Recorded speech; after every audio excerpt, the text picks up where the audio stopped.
Welcome once again to all my dear students. Myself Hitesh Patel from Lux School of Science. આજે આપણે વાત કરીશું આવર્ત કોષ્ટકની ધોરણ 11 ની અંદર.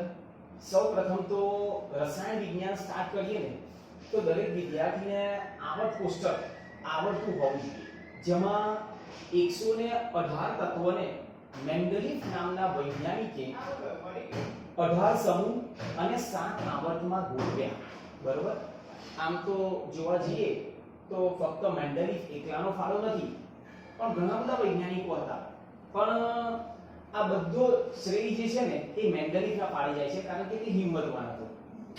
બરોબર.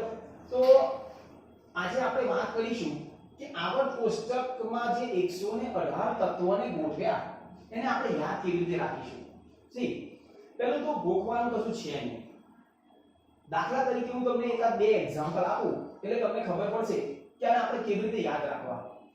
જેમ કે આપણે જ્યારે સ્કૂલમાં ભણતા અને આપણા પેરેન્ટ્સ આપણને એવું શીખવાડતા કે દાખલા તરીકે જો જાન્યુઆરી હોય તો એના દિવસો કેટલા, તો તમને તરત જ ખબર પડે કે સાહેબ 31 દિવસ.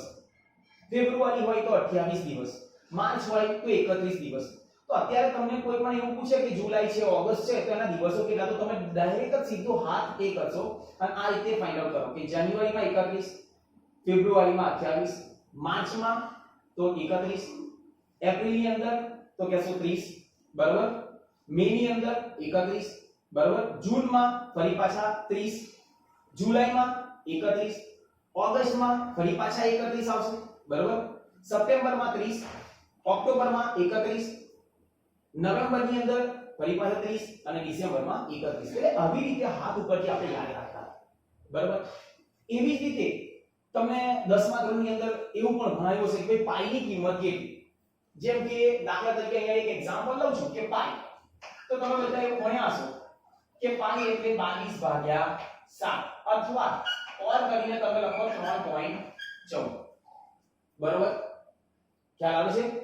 તો કોઈ તમને એવું કે મારે 3.14 નહીં, આ પોઈન્ટ પછી 7 ડિજિટ એ કરવા છે, તો 7 ડિજિટ એ કરવા માટે શું તમે કરી શકો?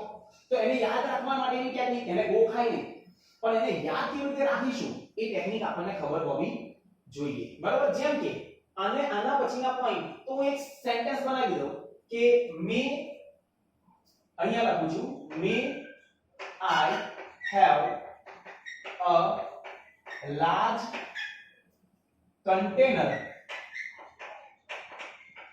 of coffee. તમે જો મે એટલે આની અંદર વર્ડ કેટલા છે? 3. એટલે અહીંયા કેટલા આવ્યા? 3. આઈ એટલે 1, હેવ એટલે 4, એ એટલે 1, લાર્જ એટલે 5, 1 2 3 4 5 6 7 8 9, તો 9. અહીંયા 2 અને અહીંયા 2, 2 4 અને 2 6. તમે જો કે હવે 3.14 પછી નંબર કયા આવશે? 1 5 9 2 6. ટૂંકમાં કહેવાનો મતલબ એમ કે તમે એક જ વસ્તુ યાદ રાખ્યું, may I have a large container of coffee. એટલે એના ઉપરથી તમે 7 ડિજિટ પાછળના યાદ રહી છે. બરોબર. આ એક નિમોનિક્સ છે કે જે ઈઝી વે થી આપણે આવર્ત કોષ્ટકમાં આપેલા 118 તત્વોને કેવી રીતે યાદ રાખવા એનો આજે આપણે અભ્યાસ કરવાનો છે. બરોબર. તો સૌપ્રથમ આ બધા જાણતા હશો કે આવર્ત કોષ્ટકમાં કેટલા આવર્ત અને કેટલા સમૂહ. પહેલા તો એ ખબર હોવી જોઈએ કે આવર્ત કોને કહેવાય અને સમૂહ કોને કહેવાય. તો ચલો આપણે સ્ટાર્ટ કરીએ પહેલા તો બેઝિક થી કે પહેલું અહીંયા હું રફ કરું છું આ કે ચલો હવે તમે જુઓ કે આ એક આપણું આવર્ત કોષ્ટક છે જેમાં 118 તત્વોને મેન્ડલીફ નામના વૈજ્ઞાનિકે શેમાં ગોઠવ્યા? તો આપણે કહીએ કે 7 આવર્ત અને 18 સમૂહ. ધ્યાન આપજો, આ જે આડી હરોળ છે, આડી હરોળ, તેને આપણે શું કહીએ બેટા? તો આવર્ત. એટલે તમે જો કેટલા આવર્ત, તમે ધ્યાન આપો કે અહીંયા આપણે હું લખું છું આવર્ત. બરાબર. તો આ આવર્ત નંબર 1. ચલો પહેલા આવર્તમાં તત્વો કેટલા? તો આ હાઇડ્રોજન અને હિલિયમ. બરાબર છે. પહેલા આવર્તમાં તત્વો કેટલા? હાઇડ્રોજન અને હિલિયમ. ફરીથી એક વખત કહું છું કે આડી હરોળ હોય તેને આવર્ત કહેવાય અને ઊભા સ્તંભ હોય તેને શું કહેવાય? તો સમૂહ કહેવાય. શું કહેવાય? સમૂહ. ચલો પહેલો આવર્ત. ચલો બીજો આવર્ત એટલે અહીંયા બીજા આવર્તની અંદર તત્વો કેટલા? 1 2 3 4 5 6 7 અને 8. કેટલા તત્વો? 8. ત્રીજો આવર્ત એની અંદર પણ 1 2 3 4 5 6 7 અને 8. કેટલા તત્વો બેટા? 8. ચોથો આવર્ત જેમાં 1 2 3 4 5 6 7 8 9 10 11 12 13 14 15 16 17 ને 18. કેટલા તત્વો? તો આપણે કહીએ ચોથા આવર્તમાં 18. પાંચમા આવર્તમાં પણ 18. છઠ્ઠો આવર્ત ધ્યાન આપજો. છઠ્ઠા આવર્તમાં 1 2 3 57 પછી 58 અહીંયા 3 4 5 6 7 8 9 10 11 12 13 14 15 16 17 18 19 20 21 22 23 24 25 26 27 28 29 30 31 અને 32. એટલે કેટલા? 32. અને સાતમો આવર્ત કેવો છે? અધૂરો. તો અહીંયાથી આપણને એક લોજિક મળ્યું. શું? કે પહેલા આવર્તમાં તત્વોની સંખ્યા 2, બીજામાં 8, ત્રીજામાં 8, ચોથામાં 18, પાંચમામાં 18, છઠ્ઠામાં 32 અને સાતમો અધૂરો. એટલે આ વર્ડ પેટર્ન તમને ખબર હોવી જોઈએ. બરાબર? 2 8 8 18 18 32. ફરીથી એક વખત પહેલા આવર્તમાં તત્વો કેટલા? 2. બીજા આવર્તમાં તત્વો કેટલા બેટા? 8. ત્રીજામાં 8, ચોથામાં 18, પાંચમામાં 18 અને છઠ્ઠામાં 32. બરાબર? હવે આ યાદ કેમ રાખવાનું? કોઈ તમને એવું પૂછે કે રેન્ડમલી કે દાખલા તરીકે અહીંયા મેં તમને એવું પૂછ્યું કેલ્શિયમ. તો કેલ્શિયમનો પરમાણુ ક્રમાંક એટલે આવર્ત કોષ્ટક જ્યારે મેન્ડેલિફે બનાવ્યું ત્યારે તેને કહ્યું કે દરેક તત્વના ગુણધર્મ પરમાણ્વીય ક્રમાંકને આવર્તનીય છે. કોને આવર્તનીય છે? પરમાણ્વીય ક્રમાંક. એનો મતલબ એવો થાય કે તત્વના ગુણધર્મ કોની ઉપર આધાર રાખે? તો એના પરમાણ્વીય ક્રમાંક ઉપર. હવે પરમાણ્વીય ક્રમાંક એટલે ક્રમ વાઇઝ એને પરમાણ્વીય ક્રમાંક આપ્યા, જે આપણે આજે શીખીશું કે એને કેવી રીતે આપણે યાદ રાખીશું. બરાબર? તમે જો આ થઈ વાત આપણે આવર્તની. બરાબર? ઊભા સ્તંભ છે તેને આપણે શું કહીએ? તો સમૂહ. તો તમે જો આ પહેલો સમૂહ, આ બીજો સમૂહ, એવી રીતે આ ત્રીજો, ચોથો, પાંચમો, છઠ્ઠો, 7 8 9 10 11 12 13 14 15 16 17 અને 18. કેટલા સમૂહ છે બેટા? 18 સમૂહ. બરાબર? એટલે મેન્ડેલિફ નામના વૈજ્ઞાનિકે જે તત્વ 118 તત્વ આવર્ત કોષ્ટકમાં ગોઠવ્યા, જેમાં 18 સમૂહ અને 7 આવર્તમાં ગોઠવવામાં આવ્યા. તો હવે જોઈએ આપણે કે આ બધા જ તત્વોને આપણે કેવી રીતે યાદ રાખીશું. એ યાદ રાખવાની એક મેથડ છે, ટેકનિક છે. જે રીતે મેં તમને સમજાવ્યું કે આપણે જાન્યુઆરી ફેબ્રુઆરીના દિવસો કેવા યાદ રાખીએ છીએ. બરાબર? તેવી રીતે આને પણ યાદ રાખીશું આપણે. તો જોઈએ આપણે. જેમ કે એક એક્ઝામ્પલ લો. ચલો આ જે તત્વોને યાદ રાખવાના છે એ પહેલા આપણે એક ડિસ્કસ કરીએ કે ભાઈ આ જે 118 તત્વો છે એને 4 વિભાગમાં વર્ગીકૃત કર્યા. કેટલા વિભાગમાં? 4. તો કયા કયા? તો આપણે એવું કહીએ કે આ સમૂહ 1 અને સમૂહ 2 જેને આપણે કહીએ S વિભાગ. શું કહીએ બેટા? S વિભાગના તત્વો 1 અને 2 જેને કહીએ સમૂહ 1 ને નામ આપ્યું આલ્કલી ધાતુ. આલ્કલી ધાતુ. કોનું નામ બેટા? સમૂહ 1 નું. અને સમૂહ 2 નું નામ આપવામાં આવ્યું આલ્કલાઇન અર્ધ ધાતુ. બરાબર? એટલે 1 અને 2 કયો વિભાગના તત્વો છે બેટા? S વિભાગના તત્વો. પછી સમૂહ 13 થી લઈને 18 જે છે એને આપણે કહીએ P વિભાગ. ફરીથી એક વખત સમૂહ 13 થી લઈને 18 ના આ બધા જે તત્વો છે એ બધાને આપણે શું કહીએ? P વિભાગના તત્વો. ત્યારબાદ 3 થી લઈને 12 સુધી એને આપણે કહીએ D વિભાગના તત્વો. અને છેલ્લે લેન્થેનોઇડ ને એક્ટિનોઇડ શ્રેણી છે તેને આપણે કહીએ F વિભાગના તત્વો. બરાબર? એટલે તમે જુઓ કે S વિભાગના તત્વો, P વિભાગના તત્વો, D વિભાગના તત્વો અને F વિભાગના તત્વો. બરાબર? તો ખબર હોવી જોઈએ કે S વિભાગના તત્વો એટલે સમૂહ 1 અને સમૂહ 2. પી વિભાગના તત્વો એટલે સમૂહ 13 થી લઈને 18, ડી વિભાગના તત્વો એટલે સમૂહ 3 થી લઈને 12 અને એફ વિભાગના તત્વો એટલે લેન્થેનોઇડ અને એક્ટિનોઇડ. ધોરણ 11 અને 12 બંનેની અંદર આપણે ધોરણ 11 માં તમે ભણશો એસ વિભાગના તત્વો અને પી વિભાગના તત્વો ભાગ A, અને ધોરણ 12 ની અંદર તમે ભણશો કે પી વિભાગના તત્વો ભાગ 2 અને ડી અને એફ વિભાગના તત્વો. બરોબર? એટલે કમ્પલસરી આ આવર્ત કોષ્ટક એના તત્વોની સંજ્ઞા અને તેના પરમાણ્વીય ક્રમાંક સાથે આપણને ખબર હોવી જોઈએ. બરોબર? તો યાદ કેવી રીતે રાખીશું? ચલો સૌપ્રથમ આપણે વાત કરીએ એસ વિભાગના તત્વો, જેમાં સમૂહ 1 અને સમૂહ 2 છે. બરોબર? તમે જો કે પહેલા સમૂહમાં કયા કયા તત્વો છે? Lithium, sodium, potassium, rubidium, caesium અને ફ્રેન્શિયમ. બરોબર? આ રીતે આ તત્વો છે. આને યાદ કેવી રીતે રખાય? ધ્યાન આપજો. લખવું હોય તો નોટ ડાઉન કરી દેજો. સમૂહ 1 ને યાદ કરવાની ટેકનિક, બરોબર? નોટ ડાઉન કરી દેજો. આને યાદ રાખવું હોય તો લી ના થી રબ સે ફરિયાદ. ફરીથી કહું છું, લી એટલે L, ના એટલે Na, કી એટલે K પોટેશિયમ, રબ એટલે Rb, સે એટલે Cs અને ફરિયાદ એટલે Fr. બરોબર? ફરીથી એક વખત, લી ના કી રબ સે ફરિયાદ. બરોબર? સમૂહ 1 ના તત્વો lithium, sodium, potassium, rubidium, caesium અને ફ્રેન્શિયમ. ક્લિયર? કે હવે સમૂહ 2 ની આપણે વાત કરીએ.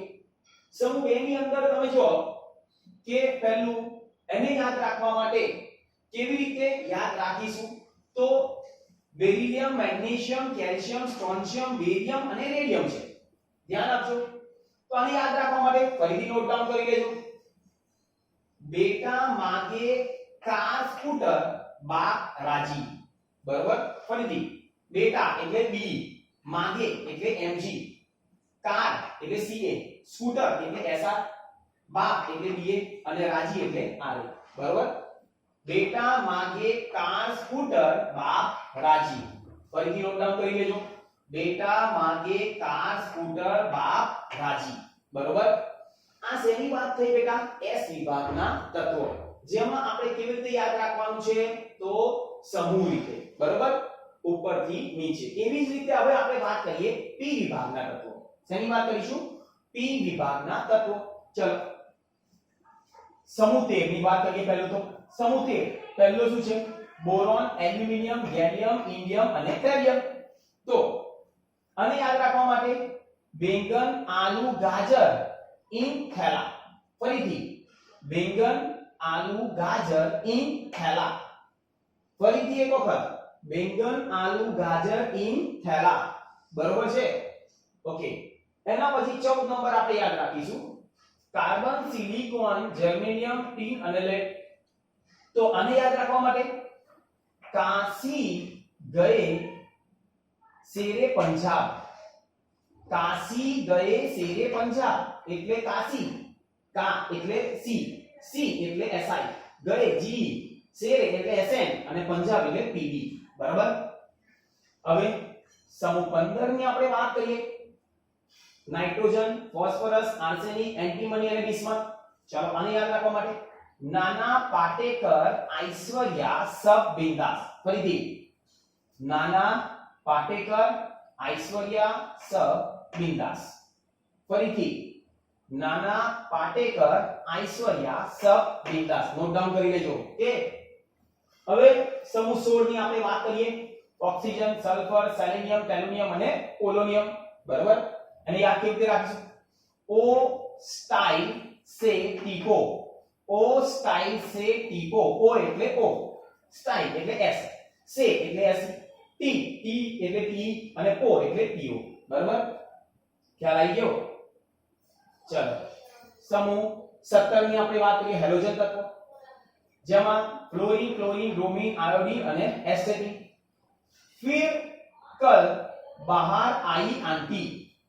फिर कल, कल એટલે cl, બહાર आई અને आंटी. આવડશે? फिर कल बाहर आई आंटी. ओके. અને છેલ્લું આપણે વાત કરીએ સમૂહ 18 જેને કહીએ આપણે નિષ્ક્રિય સમૂહ. નિષ્ક્રિય એટલે કોઈ જોડે પ્રક્રિયા કરે નહીં, બધા વાયુઓ જ છે. તો કયા? તો helium, neon, argon, krypton, xenon અને રેનોન. બરોબર છે? તો આને આપણે યાદ રાખવું હોય તો हीना, नीना और करीना, हीना, नीना और करीना एक्सरे रंगीन, उसका एक्सरे कैसा है? रंगीन. क्यों याद रखा है? हीना, नीना और करीना का एक्सरे रंगीन है. એવું કહીએ हीना, नीना और करीना का एक्सरे रंगीन. બરાબર? તો આ થયું પી વિભાગના તત્વ. ઓકે, જેમાં આપણે કઈ રીતે યાદ રાખવાનું છે? સમૂહ ઉપરથી નીચે. હવે આપણે વાત કરીશું ડી વિભાગના તત્વો. ડી વિભાગના તત્વોને યાદ રાખવા માટે આપણે આ રીતે કેવી રીતે હોરિઝોન્ટલી યાદ રાખીશું, આ વર્ટિકલી યાદ રાખ. બરાબર? તો ચલો હવે ડી વિભાગના તત્વો જેમાં કયા આવર્ત આવશે? ચોથો આવર્ત. તમે જો આને યાદ રાખવું હોય તો પહેલો આવર્ત જોઈએ અહીંયાથી અહીંયા સુધી. એસ ટી વડોદરા કોર્પોરેશન માં ફેકોનિકુંજ મોસ્ટ ઇમ્પોર્ટન્ટ. આ કમ્પલસરી યાદ રાખવું પડશે કે એસ ટી વડોદરા કોર્પોરેશન માં ફેકોનિકુંજ scandium, titanium, vanadium, chromium, manganese, iron, cobalt, nickel, copper અને ઝિંક. એક વખત નોટ ડાઉન કરી લેજો અને પછી જાતે ટ્રાય કરજો તો જ આવડશે, અધરવાઇઝ એને ખબર નહીં પડે. ફરીથી બોલું છું, એસ ટી વડોદરા કોર્પોરેશન માં ફેકોનિકુંજ. બરાબર? કે ચલો એના પછી નેક્સ્ટ આવર્ત 5 ડી વિભાગના તત્વો. ધ્યાન આપજો. યા જરૂર નોબલ મોદીને મળશે, યા જરૂર નોબલ મોદીને મળશે ટેકનિકમાં રહ્યું છે રહસ્ય પદ્માવતી એચસીડી. ફરીથી એક વખત, યા જરૂર નોબલ મોદીને મળશે ટેકનિકમાં રહ્યું છે રહસ્ય પદ્માવતી એચસીડી છે. બરોબર? ખબર પડી? યા જરૂર નોબલ મોદીને મળશે ટેકનિકમાં રહ્યું છે રહસ્ય પદ્માવતી એચસીડી છે. બરોબર? એના પછી અહીંયા આપણે જોઈએ આવર્ત કયો આવશે? છઠ્ઠો ડી વિભાગના તત્વો. એટલે આ પહેલું, આ બીજું અને આ ત્રીજું. तो जो ला हफ्ता वाले रे, ला हफ्ता वाले रे, उससे इरफान हफ्ता ले, उससे इरफान हफ्ता ले. हफ्ताમાં શું લેવાનું? જો પ્લેટિનિયમ આપે તો પહેલું પ્લેટિનિયમ, જો એના આપે તો ગોલ્ડ અને એના આપે તો મર્ક્યુરી. બરાબર? ફરીથી ला हफ्ता वाले रे, उससे इरफान हफ्ता ले, ला हफ्ता वाले रे, उससे इरफान हफ्ता ले. हफ्ताમાં પ્લેટિનિયમ, એના આપે તો ગોલ્ડ અને એના આપે તો મર્ક્યુરી. બરાબર? તો આ થયા બધા ડી વિભાગના તત્વો. ડી વિભાગના તત્વો એટલે કે ત્રણ આવર્તો આપણે યાદ રાખવાની. પહેલી એસ ટી વડોદરા કોર્પોરેશન માં ફેકોનિકુંજ. 10 થઈ ગયા કે. બીજી યા જરૂર નોબલ મોદીને મળશે ટેકનિકમાં રહ્યું છે રહસ્ય પદ્માવતી એચસીડી. બરાબર? અને છેલ્લું ला हफ्ता वाले रे, उससे इरफान हफ्ता ले. શું લેશો હપ્તામાં? પહેલું પ્લેટિનિયમ, એના આપે તો ગોલ્ડ અને એના આપે તો મર્ક્યુરી. બરાબર? તો આ થયું ડી વિભાગના તત્વો. ઓકે, નોટ ડાઉન કરી લેજો. બીજું આપણે વાત કરીએ હવે છેલ્લું કે એફ વિભાગના તત્વો. એફ વિભાગના તત્વો જેમાં બે લેન્થેનોઇડ અને એક્ટિનોઇડ શ્રેણી. બરાબર? જેમાં યાદ રાખવા માટે જો અહીંયાથી સ્ટાર્ટ થાય લેસ પર નડિયાદ, લેસ પર Nadiad, PMSM Uganda, PMSM Uganda, તપ દિયોહો યરતુમ યબલુ. ફરીથી લેસ પર નડિયાદ, PMSM યુગાન્ડા, યુગાન્ડા, તપ દિયોહો યરતુમ યબલુ. ફરીથી એક વખત કે લેસ પર નડિયાદ, PMSM યુગાન્ડા, યુગાન્ડા, તપ દિયોહો યરતુમ યબલુ. બરાબર? આ થયું લેન્થેનોઇડ શ્રેણી.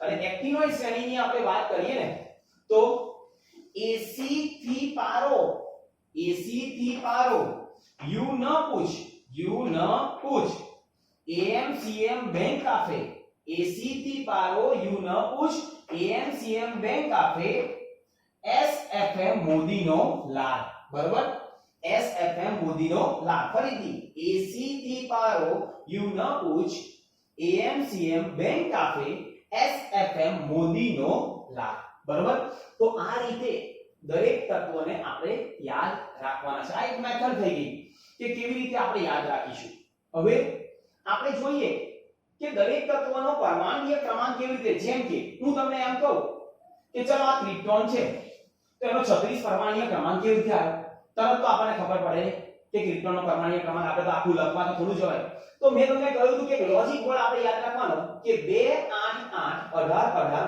32 તમે જો કે પહેલામાં તો આપણને ખબર છે કે આ પહેલા આવર્તમાં કેટલા 2 એટલે 8 ઉમેરવું એટલે કેટલા થયા 2 માં 8 ઉમેરવું એટલે 10 10 માં 8 ઉમેરવું એટલે 18 ફરી 8 ઉમેરવું એટલે 36 ફરી 18 ઉમેરવું એટલે 54 અને ફરી 18 ઉમેરવું તો 2 8 8 18 18 32 એટલે જો અહીંયા 2 ઉમેર્યા બરાબર 2 પછી અહીંયા 8 પછી 8 પછી 18 પછી 18 અને પછી 32 ખબર પડી કોઈ પણ તત્વનો પરમાણુય ક્રમાંક આપણને ખબર હોવી જોઈએ કે ભાઈ આ રીતે કેવી રીતે આપણે તો 2 8 8 18 18 32 બરાબર કમ્પલસરી આ યાદ રાખવાનું છે ફરીથી એક વખત આપણે વાત કરીએ કે S વિભાગના તત્વો એટલે કયા કયા તો સમૂહ 1 અને સમૂહ 2 P વિભાગના તત્વો એટલે કયા તો સમૂહ 13 થી લઈને સમૂહ 18 D વિભાગના તત્વો એટલે કયા તો સમૂહ 3 થી લઈને સમૂહ 12 અને F વિભાગના તત્વો જેને આપણે કહીએ લેન્થેનોઇડ અને એક્ટિનોઇડ શ્રેણી આ દરેકે દરેક તત્વો એની સંજ્ઞા સાથે આપણને ખબર હોવી જોઈએ દરેકના પરમાણુય ક્રમાંક પણ આપણને ખબર હોવી જોઈએ બરાબર હવે બીજો પ્રશ્ન કે આ બધા જે તત્વો છે આની અંદર ઘણા બધા ધાતુ તત્વો પણ છે ઘણા બધા અધાતુ તત્વો પણ છે અને ઘણા બધા અર્ધ ધાતુ તત્વો પણ આવેલા છે તો હવે પ્રશ્ન એવો થાય કે ધાતુ કયા અધાતુ કયા અને અર્ધ ધાતુ કયા તો ધ્યાન આપજો બેટા અર્ધ ધાતુની આપણે વાત કરીએ ને તો હું અહીંયા પહેલા તો આ બોક્સ કરું છું કે અહીંયા એક બોરોન સિલિકોન પછી જર્મેનિયમ આર્સેનિક પછી ટેલુરિયમ પોલોનિયમ અને એસ્ટેટિન બરાબર એસ્ટેટિન એટલે કે આપણે રેડિયો સક્રિય છે ખબર પડે છે તો અહીંયાથી આ બધા તત્વોને આપણે કેવા તત્વો કહીએ તો આપણે કહીશું કે અર્ધ ધાતુ તત્વો અર્ધ ધાતુ એનો મતલબ કેવો થાય બેટા કે જે ધાતુ પણ છે અને અધાતુ પણ છે જેને કહીએ સેમિકન્ડક્ટર ફિઝિક્સમાં કોઈ ચેપ્ટર આવશે તમારે સેમિકન્ડક્ટરનું બરાબર જેને કહીએ અર્ધ ધાતુ જેનો ઉપયોગ આપણે ઇલેક્ટ્રોનિકના ઉપકરણો બનાવવાના હોય આઈસી છે કોઈ સર્કિટ બોર્ડ છે એ બધું આપણે અર્ધ ધાતુથી બનાવવામાં આવે ફોટો ડાયોડ છે ફોટો ટ્રાન્ઝિસ્ટર છે રાઈટ તો આ બધા boron silicon germanium arsenic antimony tellurium polonium astatine આ બધા કેવા છે બેટા અર્ધ ધાતુ તત્વો ત્યારબાદ તમે જો ધાતુ કયા તો ધાતુ આ બધા જ બીજા બાકીના જે રહ્યા ને એ બધા ધાતુ હવે એની અંદર અધાતુ તત્વો કયા તો હું સર્કલ કરું છું carbon nitrogen oxygen fluorine chlorine bromine iodine બરાબર અને ફોસ્ફરસ સલ્ફર અને સેલિયમ આ બધા તત્વો કેવા છે અને એક આપણે આવશે હાઇડ્રોજન અને બાકીના બધા નિષ્ક્રિય વાયુઓ આ બધા તત્વોને આપણે કયા તત્વો કહીએ અધાતુ તત્વો અને બાકી બધા જે રહ્યા આ બાકીના બધા એ બધા કેવા છે ધાતુ તત્વો બરાબર ખબર હોવી જોઈએ કે ધાતુ કયા અધાતુ કયા અને અર્ધધાતુ તમે જો એક વસ્તુ કે P વિભાગના તત્વોમાં ધાતુ પણ છે અધાતુ પણ છે અને અર્ધધાતુ પણ છે એટલા માટે મેં તમને એવું કહ્યું કે P વિભાગના તત્વોનો અભ્યાસ આપણે 11મા ધોરણમાં પણ કરવાનો અને 12મા ધોરણની અંદર પણ કરીશું એટલે સૌથી વધુમાં વધુ આપણે અભ્યાસ કરવાનો તો P વિભાગના તત્વો બરાબર ખબર હોવી જોઈએ દરેક તત્વનું નામ તેની સંજ્ઞા અને તેનો પરમાણુય ક્રમાંક બરાબર એના પછી આપણે એવું કહીએ કે આની અંદર કઈ અવસ્થા આ બધા પરમાણુઓ ધરાવે છે તો કોઈ પરમાણુઓ ઘન અવસ્થા ધરાવતા હોય કોઈ પ્રવાહી હોય અને કોઈ પણ વાયુ પણ હોય બરાબર ચાલો તો હવે આપણે કહીએ કે ચાલો પહેલું તો આપણે એવું કહીએ ઘન અવસ્થા ધરાવતા પરમાણુઓ કયા તો બધા જ પરમાણુ આમ તો ધાતુ છે એટલે ઘન અવસ્થા પણ બે ધાતુઓ એવા એક ધાતુ એવું છે કે જે પ્રવાહી અવસ્થા ધરાવે કયું તો મર્ક્યુરી ખાલી મર્ક્યુરી અને બોરોન બ્રોમિન મર્ક્યુરી અને બ્રોમિન આ બંને તત્વ કઈ અવસ્થા ધરાવે છે? પ્રવાહી. કઈ અવસ્થા? ધ્યાન આપજો, પ્રવાહી અવસ્થા ધરાવે. બરોબર. બીજું આપણે વાયુ અવસ્થા ધરાવતા એટલે હાઇડ્રોજન વાયુ. બરોબર. પછી ઓક્સિજન, ક્લોરીન, ક્લોરીન, બરોબર, આયોડીન, આ બધા અને બધા જ નિષ્ક્રિય તત્વો એ બધા વાયુ અવસ્થા. અને બાકીના બધા જે રહ્યા એ બધા કઈ અવસ્થા ધરાવે? તો ઘન અવસ્થા. બરોબર, કે એ બધા ધાતુ છે અને ધાતુ છે એટલે એની અવસ્થા કઈ હશે? ઘન અવસ્થા. બરોબર. ફરીથી એક વખત આપણે રિવિઝન કરીએ. બરોબર. પહેલું આપણે ભણ્યા કે 118 તત્વોને મેન્ડેલિક નામના વૈજ્ઞાનિકે શેમાં ગોઠવ્યા? આવર્ત કોષ્ટકમાં. જેમાં કેટલા સમૂહ અને કેટલા આવર્ત? તો 18 સમૂહ અને 7 આવર્ત. ઊભા સ્તંભને શું કહ્યું? સમૂહ. આડી હરોળને શું કહ્યું? આવર્ત. પહેલા આવર્તમાં તત્વો કેટલા? 2, બીજા આવર્તમાં 8, ત્રીજામાં 8, ચોથામાં 18, પાંચમામાં 18, છઠ્ઠો 32 અને સાતમો અધૂરો. હજી તત્વો શોધાયા નથી, શોધવાના બાકી છે. કે ત્યારબાદ આપણે વાત કરી કે એને 4 વિભાગમાં વહેંચ્યા. કયા કયા? S, P, D અને F. S વિભાગના તત્વો એટલે સમૂહ 1 અને સમૂહ 2. P વિભાગના તત્વો એટલે સમૂહ 13 થી લઈને 18. D વિભાગના તત્વો એટલે સમૂહ 3 થી લઈને 12.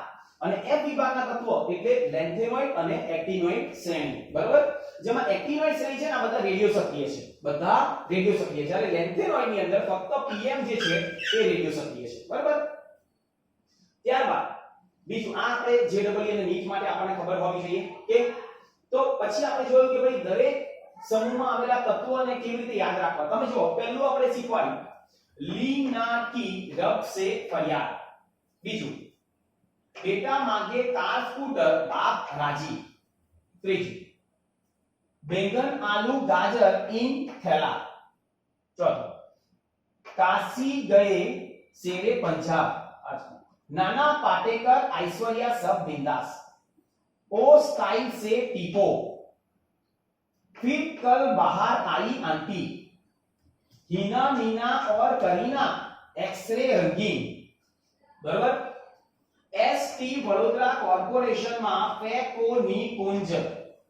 या जरूर नोबल मोदी ने મળશે. ટેકનિક માં રહ્યું છે રહસ્ય.